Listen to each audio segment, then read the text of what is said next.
Hello friends, स्वागत है आपका आपके अपने लीगल चैनल सोच पर प्रहार में। मैं हूं एडवोकेट सनी शर्मा और दोस्तों आज के इस वीडियो में हम बहुत ही इंपॉर्टेंट बात करने वाले हैं। एक्चुअल में जो वीडियो है ये आप व्यूअर्स के ही कुछ क्वेश्चंस कुछ डाउट्स पर आधारित है और इसके साथ साथ मैं आपको इसमें एक लेटेस्ट जजमेंट अभी 2021 का उसको भी बताऊंगा ताकि आप सब लोगों के डाउट्स दूर हो सके और आपको पता चल सके कि जो कोर्ट्स होती हैं वो केवल कानून पे नहीं चलती बल्कि अपना माइंड अप्लाई करती हैं और प्रैक्टिकली किसी भी चीज पर निर्णय देती हैं। दोस्तों बहुत सारी प्रॉब्लम्स होती हैं, कई सारे क्वेश्चंस होते हैं आप लोगों के मन में। अगर आपके खिलाफ कोई घरेलू हिंसा का केस दर्ज हो जाता है तो आप लोग सोचते हैं कि हम उसको क्वैश करा लेंगे 482 सीआरपीसी में। कई सारे लोग जिन पर अभी तक डीवी का केस नहीं हुआ है वो सोचते हैं कि हमारी वाइफ को तो वहां रहते हुए 2 साल हो गए तो अब तो वो दर्ज करा ही नहीं सकती, या 1 साल हो गए अभी तो वहां पर दर्ज करा ही नहीं सकती। या कई लोग ये सोचते हैं कि अगर मुझे अपने किसी मामले पर सुप्रीम कोर्ट का कोई ऐसा जजमेंट मिल जाए जो कि मैं वहां पर लगा सकूं तो वो मेरी बात मानी जाएगी, क्योंकि मैं तो लोअर कोर्ट में जजमेंट लगा रहा हूं लेकिन मेरा जजमेंट जो है वो सुप्रीम कोर्ट का है, या फिर मैं हाई कोर्ट में लगा रहा हूं लेकिन रेफरेंस में सुप्रीम कोर्ट के जजमेंट का ले रहा हूं तो मेरी बात बन जाएगी। इन सारे क्वेश्चंस के प्रैक्टिकली जवाब आज के इस वीडियो में मैं आपको देने वाला हूं और साथ ही साथ एक प्रैक्टिकल एग्जांपल भी आपको दिखाऊंगा एक जजमेंट का जो अभी 2021 में दिया गया है कि कोर्ट किस तरह से काम करती है। और इस वीडियो को देखने के बाद आपके सारे डाउट्स क्लियर हो जाएंगे। जितने भी लोग जिनके मैट्रिमोनियल विवाद चल रहे हैं, चाहे उन्होंने कोई भी केस डाला है, उन सभी के लिए ये वीडियो बहुत इंपॉर्टेंट है। वीडियो अगर आप शुरू से लेकर आखिर तक देख लेंगे तो आपके मन के बहुत सारे वहम हट जाएंगे।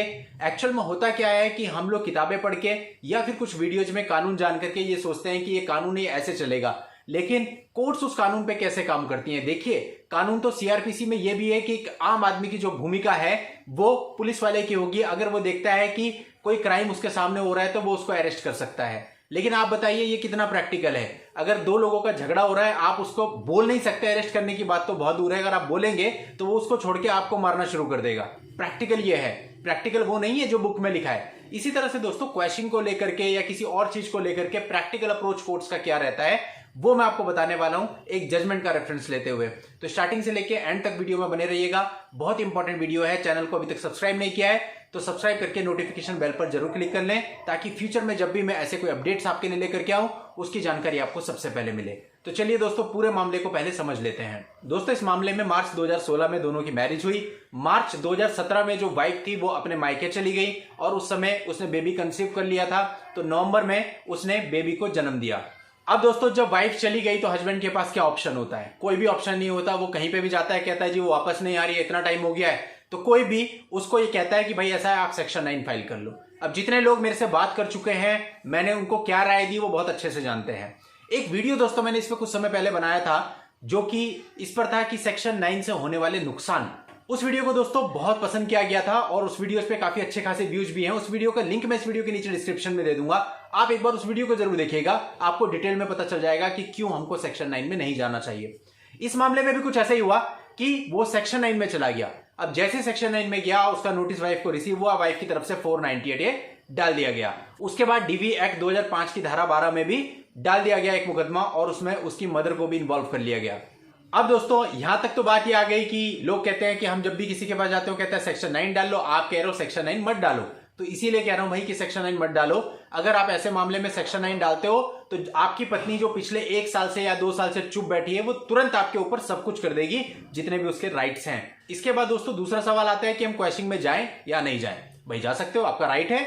482 सीआरपीसी में स्पेशल पावर है हाई कोर्ट की, आप जा सकते हैं। लेकिन इसके साथ साथ आपको पहले यह सोचना है कि अगर आप क्वेश्चनिंग में जाते हैं तो ऐसा नहीं है कि आपकी पिटीशन क्वैश हो ही जाएगी।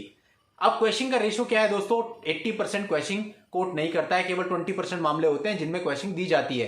तो यदि आप क्वेश्चनिंग में जा भी रहे हैं तो अपना माइंडसेट ऐसा रखिए कि मैक्सिमम चांसेज है कि क्वेश्चनिंग नहीं होगी। अगर हो जाती है तो बहुत ही बढ़िया है, लेकिन उसके चांसेज बहुत ही कम होते हैं। कोर्ट का यह मानना होता है कि यदि आप ये कह रहे हैं कि आपके ऊपर लगाए जाने वाले एलिगेशन झूठे हैं तो आप इसको ट्रायल में पहले साबित करो। ये कोई स्टेज नहीं है कि इनिशियल स्टेज पे खत्म कर दिया जाए।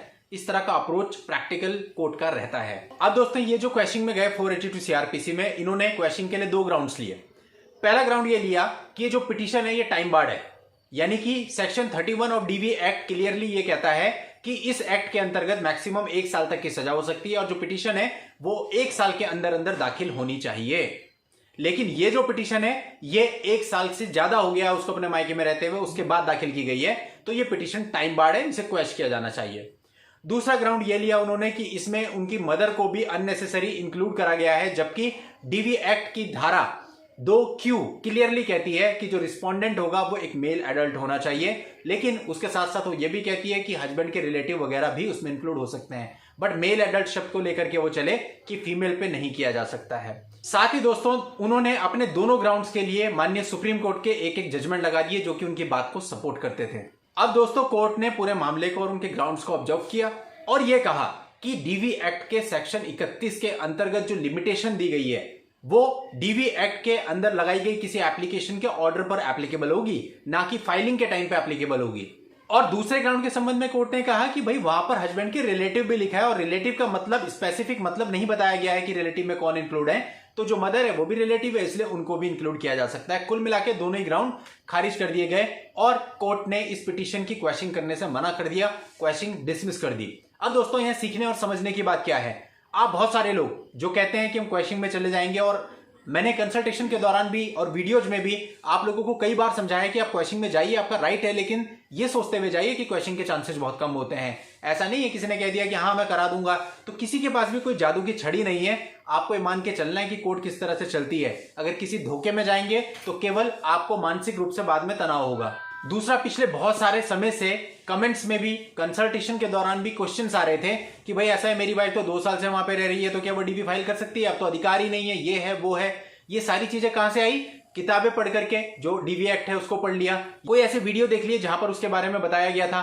तो वो जो बताया जा रहा है वो जस्ट वो चीजें जो किताबों में लिखी है, लेकिन उसका लीगल मीनिंग और टेक्निकल मीनिंग जब कोर्ट निकालेगी और अपना माइंड अप्लाई करेगी उसके अकॉर्डिंग चलेगी। और मैंने आपको बताया भी है हमेशा कि भाई हमारे पास इतने सारे मामले हैं जिनमें 5-5 साल के बाद भी डीवी एक्सेप्ट हुआ है, तो फिर आप ये कैसे कह सकते हैं कि 1 साल से ज्यादा आपकी वाइफ को हो गया तो डीवी दर्ज ही नहीं होगा।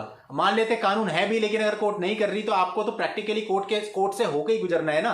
कोई एनजीओ या कोई और संस्था या किसी भी प्रकार की कोई अन्य व्यक्ति जो कि कोर्ट के बाहर का व्यक्ति हो, वो तो आपकी नैया पार लगा नहीं सकता। तो कहने का मतलब है अगर आप इन सारे केसेस को निपटाना चाहते हैं या लड़ना चाहते हैं तो आपको कोर्ट के माध्यम से ही करना पड़ेगा। और अगर आप कोर्ट के माध्यम से करेंगे तो आपको ये जानना बहुत जरूरी है कि कोर्ट कैसे काम करती है, बजाय कानून क्या है। कानून क्या है वो तो जस्ट आप कोर्ट को बता सकते हो, लेकिन कोर्ट उसमें अपना माइंड अप्लाई करेगी, उसके बाद कोई निर्णय देगी।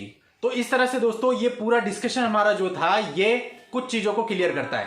पहली चीज, अगर आप क्वेश्चन के लिए जा रहे हैं तो आप ये मान के चलिए कि क्वेश्चन के चांसेस बहुत कम है। 20% आपकी क्वेश्चन हो सकती है, 80% आपकी क्वेश्चन नहीं हो सकती है। प्रैक्टिकल अप्रोच कोर्ट्स का यही रहता है। दूसरा डाउट आपका ये क्लियर हुआ कि भाई अगर वाइफ को वहां रहते हुए 1 साल से ज्यादा हो गया तो वो डीवी डाल सकती है या नहीं डाल सकती? बिल्कुल डाल सकती है, कोर्ट एडमिट कर लेगी। 1 साल बाद भी, 2 साल बाद भी, 3 साल बाद भी। हमारे यहाँ तो ऐसे ऐसे मामले हैं जिनमें 5 साल, 7 साल, 17 साल बाद भी डीवी दर्ज किया है। तीसरा डाउट आप लोगों का कि सुप्रीम कोर्ट का जो जजमेंट होता है वो सबसे ऊपर होता है, तो अगर हम सुप्रीम कोर्ट का जजमेंट किसी लोअर कोर्ट में लगा दें या फिर हाई कोर्ट में लगा दें तो आपकी बात मान्य होगी। ऐसा बिल्कुल भी नहीं है दोस्तों। जिस भी कोर्ट में आप सुप्रीम कोर्ट का जजमेंट लगा रहे हैं वो केवल उस जजमेंट से रेफरेंस लेगी और देखेगी कि उसने किस अर्थ में बात करी, उसके बाद अपना माइंड अप्लाई करेगी कि अपने को उस जजमेंट को मानना है या नहीं मानना है। और लोअर कोर्ट या हाई कोर्ट बिल्कुल भी बाउंड नहीं है कि उस जजमेंट से होकर के उनको चलना है। अगर उन्हें लगता है कि मामले की परिस्थितियां थोड़ी सी भी अलग हैं तो वो डिनाई कर सकते हैं कि नहीं, ये मामला इस तरह से टेक्निकली अलग है, इसलिए इसमें ये अप्लाई नहीं होगा। तो मुझे लगता है कि इस चीज से रिलेटेड जो भी ये डाउट्स हैं, जो मोस्ट कॉमन डाउट हैं आप लोगों के, जो बार बार सामने आते हैं, वो इस वीडियो को देखने के बाद बिल्कुल क्लियर हो गए होंगे। और आपकी और हेल्प के लिए इस जजमेंट का लिंक भी मैं इस वीडियो के नीचे डिस्क्रिप्शन में दे रहा हूं, वहां जाकर के एक बार आप जजमेंट को भी पढ़ लें, डाउट और ज्यादा क्लियर हो जाएंगे। और अपनी किसी भी पर्सनल प्रॉब्लम के लिए और उसके प्रैक्टिकल सॉल्यूशन के लिए यदि आप बात करना चाहें तो उसके लिए इस वीडियो के नीचे डिस्क्रिप्शन में मेरा व्हाट्सएप नंबर दिया हुआ है। उस व्हाट्सएप नंबर पर व्हाट्सएप मैसेज करके आप अपनी अपॉइंटमेंट बुक करके मुझसे बात भी कर सकते हैं और मिल भी सकते हैं। नेक्स्ट वीडियो में नई लीगल जानकारी के साथ मैं आपसे फिर मिलता हूं, तब तक के लिए good bye and thank you for watching. Take care.